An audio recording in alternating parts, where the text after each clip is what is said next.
চাঁদপুরে 40 বিদ্যালয়ে নেই প্রধান শিক্ষক, সহকারী শিক্ষকও নেই 120 পদে। চট্টগ্রামে 30 ফুট গভীরে নলকূপ, সিঁড়ি বেয়ে সংগ্রহ করতে হয় পানি। এবং খুলনায় 3 শতাধিক অবৈধ চুল্লি, পুড়ছে 1,20,000 মন কাঠ।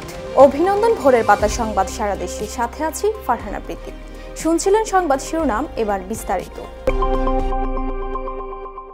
অপারেশন ডেভিল হান্টের অভিযানে রাঘব বোয়াল থেকে চুনোপুটি কেউ ছাড় পাবে না জানিয়ে স্বরাষ্ট্র উপদেষ্টা লেফটেন্যান্ট জেনারেল জাহাঙ্গীর আলম চৌধুরী বলেছেন, যারা শয়তান তারাই ডেভিল হান্টে ধরা পড়বে। এতে আইনশৃঙ্খলা বাহিনীর কর্মকর্তারাও ছাড় পায়নি, পাবেও না। অপারেশন ততদিনই চলবে যতদিন না দেশ ডেভিল মুক্ত হবে। রাজশাহীর সার্বিক আইনশৃঙ্খলা পরিস্থিতি নিয়ে সরকারি বিভিন্ন বাহিনীর সঙ্গে সোমবার দুপুরে মতবিনিময় সভা শেষে সাংবাদিকদের এক প্রশ্নের জবাবে তিনি এসব কথা বলেন।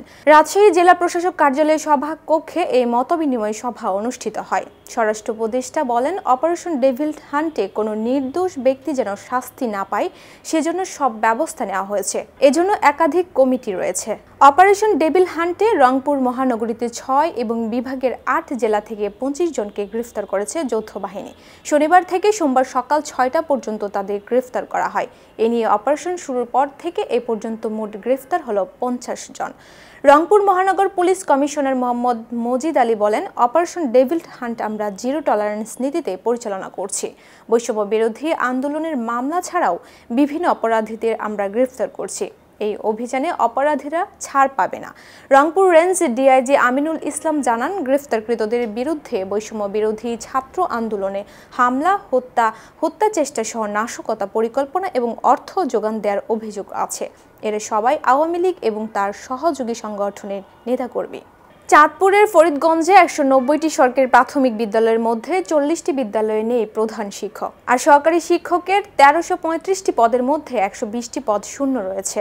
ফলে স্কুলগুলোতে প্রশাসনিক ও শিশুদের পাঠদান কার্যক্রম স্থবির হয়ে পড়েছে। শুধু তাই নয়, সরকারি প্রাথমিক শিক্ষা কর্মকর্তার 8টি পদের মধ্যে 5টি পদেই শূন্য রয়েছে দীর্ঘদিন যাবৎ। ফলে স্কুল পরিদর্শন ও দৈনন্দিন দাপ্তরিক কার্যক্রমে স্থবিরতা বিরাজ করছে। এতে স্বাভাবিক কার্যক্রম চালাতে মুশকিলে পড়তে হচ্ছে বলে জানান উপজেলা শিক্ষা কর্মকর্তা। অভিভাবক ও স্কুল ম্যানেজিং কমিটির সদস্যরা জানান, আমাদের কোমলমতি শিশু শিক্ষার্থীরা শিক্ষকের অভাবে পাঠ গ্রহণ থেকে বঞ্চিত হচ্ছে। তাছাড়া এখানে এই সমস্যা নিরসনে বিকল্প কোনো ব্যবস্থা করা হচ্ছে না। অপরদিকে অনেক শিক্ষক প্রশিক্ষণে থাকায় এই সংকটের মাত্রা বেড়েই চলেছে।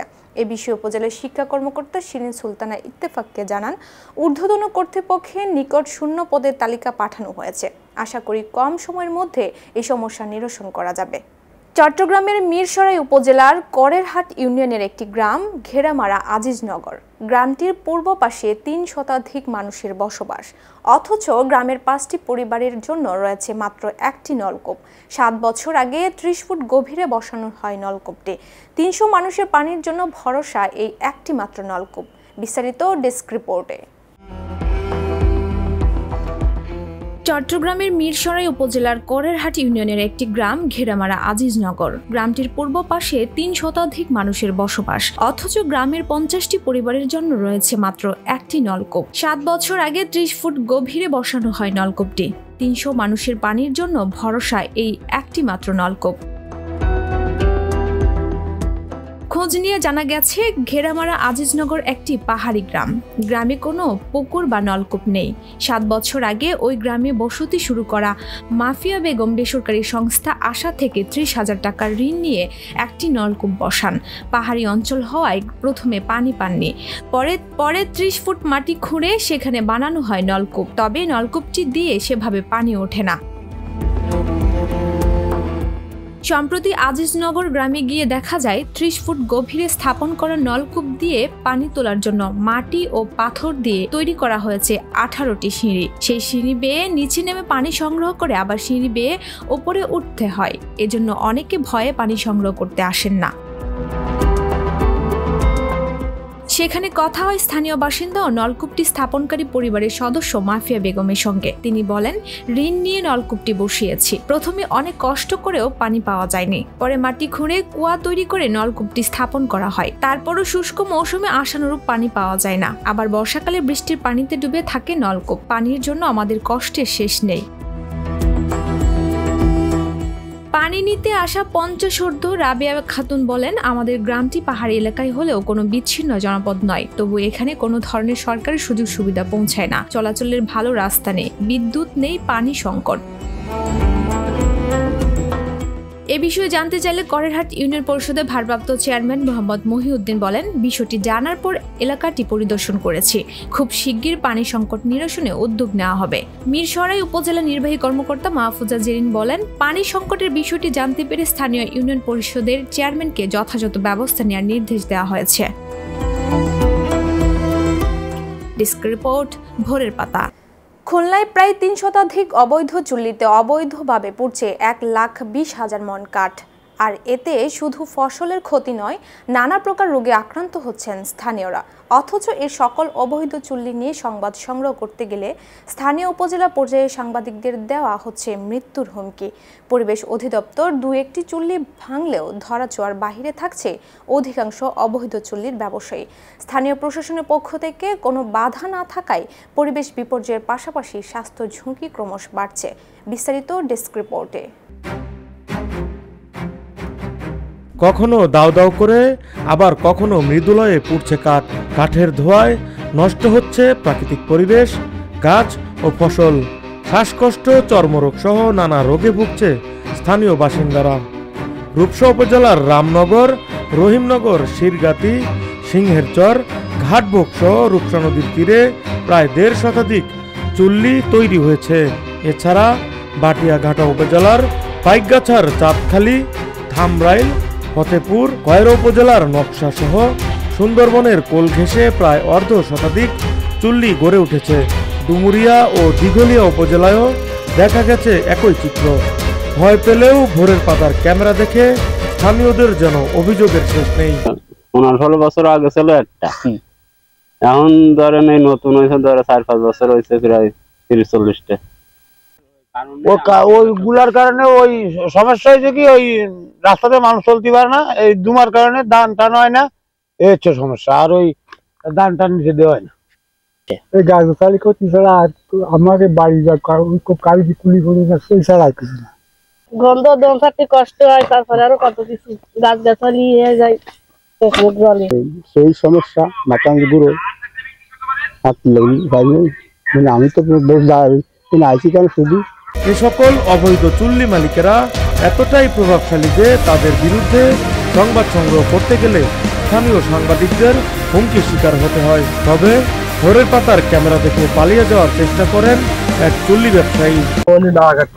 না, আপনি তো এইখানে বলছিলেন এইখানে না, এইখানে এইখানে এই যে কাঠ পড়ে কত ক্যামেরা অফ করেন, ক্যামেরা অফ করেন ভাই, ক্যামেরা অফ করেন।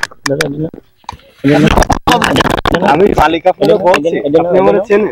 আপনার এই যে কাঠ আপনার 200-250 মন কাঠ হইলে আপনার 1600 কেজি কয়লা হয়। এই 1600 কেজি কয়লা, এই কাঠটা আপনার সীসা কোম্পানিতে যাচ্ছে, বড় বড় হোটেলে যাচ্ছে, এবার কেবল কোম্পানিতে যাচ্ছে, গোলফে যাচ্ছে, এই বিভিন্ন ধরনের কাজে যাচ্ছে। নানা প্রতিকূলতা থাকা সত্ত্বেও বেশ কয়েকবার চুল্লি ধ্বংসের কথা জানালেন পরিবেশ অধিদপ্তরের পরিচালক। পরিবেশ ও ফসল রক্ষার্থে যেখানে বাংলাদেশের সরকার ইটভাটাগুলো বন্ধ করে দেওয়ার ঘোষণা করেছেন, সেখানে খুব দ্রুতই এসব অবৈধ চুল্লি নির্মূল হবে, এমনটাই প্রত্যাশা খুলনাবাসীর। কোনো কয়লা তৈরি করে, এটা রূপসা এলাকাতে, বুটিয়াঘাটা বিভিন্ন এলাকাতে ৮৬টা রয়েছে। আমরা যেই সময়ে সংবাদ পাই সেই সময় আমরা তাৎক্ষণিকভাবে আমরা অভিযান পরিচালনা করি এবং যে কয়টা কাঠ কয়লা এরকম আছে এগুলোকে আমরা ভেঙে ফেলি। আমাদের এটা রুটিন ওয়ার্ক। আপনার কাছে এই তথ্যটা পাইছি, ইনশাল্লাহ আমরা অতি শীঘ্রই সেই সমস্ত জায়গাতেও আমরা অভিযান পরিচালনা করব। রাকিব হাসান, ভোরের পাতা। ৫০০ শয্যার কুষ্টিয়া মেডিকেল কলেজের হাসপাতাল পূর্ণাঙ্গ রূপে চালুর দাবিতে সড়ক অবরোধ করেছেন শিক্ষার্থীরা। সোমবার কুষ্টিয়া রাজবাড়ী মহাসড়ক বন্ধ করে মেডিকেল কলেজের সামনে এই কর্মসূচি পালন করেন শিক্ষার্থীরা। এর আগে তারা হাসপাতালের পরিচালক আনোয়ারুল ইসলামকে তার অফিসে অবরুদ্ধ করে রাখেন। আন্দোলনকারীরা শিক্ষার্থীরা বলেন, হাসপাতাল পূর্ণাঙ্গ রূপে চালু না হওয়ায় মেডিকেল কলেজের শিক্ষার্থীরা, রোগীসহ সাধারণ মানুষের ব্যাপক অসুবিধা হচ্ছে, ভোগান্তি পোহাতে হচ্ছে। আমরা দীর্ঘদিন ধরে হাসপাতাল পূর্ণাঙ্গ রূপে চালুর দাবি জানিয়ে আসছি, তবে আশ্বাস ছাড়া বাস্তবায়নের মুখ দেখিনি। দ্রুত হাসপাতাল চালু করা না হলে আমরা আমাদের আন্দোলন চালিয়ে যাব। আমাদের দাবি না মানার কারণে আমরা হাসপাতালের পরিচালককে অবরুদ্ধ করেছি এবং সড়ক অবরোধ করেছি। তারা আরও বলেন, আমরা আশ্বাস পেয়েছি 20 দিনের মধ্যে শিশু ও মেডিসিন বিভাগ চালু করা হবে। এতে আমরা দুপুর 1:30টার দিকে সড়ক থেকে সরে আসি।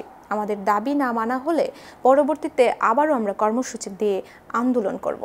জামালপুরে পরিবেশের ছাড়পত্র না থাকার কারণে 4টি ইটভাটাকে মোবাইল কোর্টের মাধ্যমে 24 লাখ টাকা জরিমানা করেছে পরিবেশ অধিদপ্তর।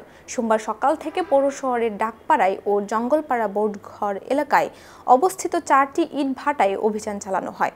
অভিযানে স্টার ওয়ান কিংস এবং রূপালী ব্রিক্স ইটভাটাগুলিকে পরিবেশের ক্ষতি সাধন করার অভিযোগে জরিমানা করা হয়।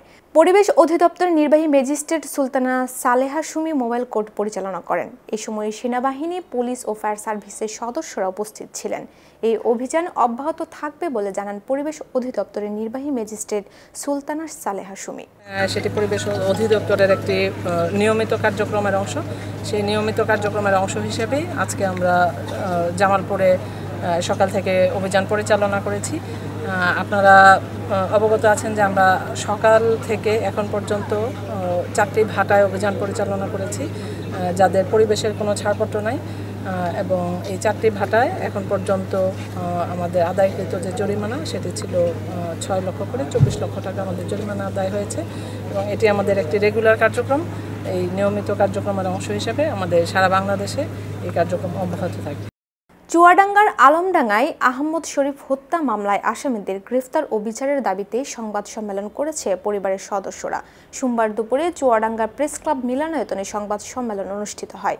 নিহতের ভাই গোলাম রসুল লিখিত বক্তব্যে জানান, হত্যার ঘটনা দীর্ঘদিন অতিবাহিত হলেও এখনও পর্যন্ত পুলিশ কোনো আসামিকে গ্রেফতার করছে না।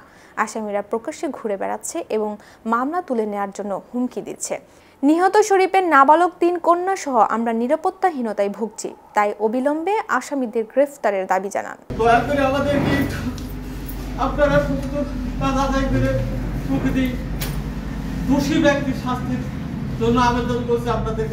গাজীপুর শ্রীপুর উপজেলার তেলিহাটি মাটি মসজিদ এলাকার একটি বাসা থেকে সিরাজগঞ্জ 6 আসনের সাবেক সংসদ সদস্য চয়ন ইসলামকে আটক করেছে ছাত্র জনতা। রবিবার রাতে ঘটনা ঘটে। তেলিহাটি ইউনিয়ন যুবলীগ নেতা খায়রুল হোসেনের বাসায় পলাতক ছিলেন।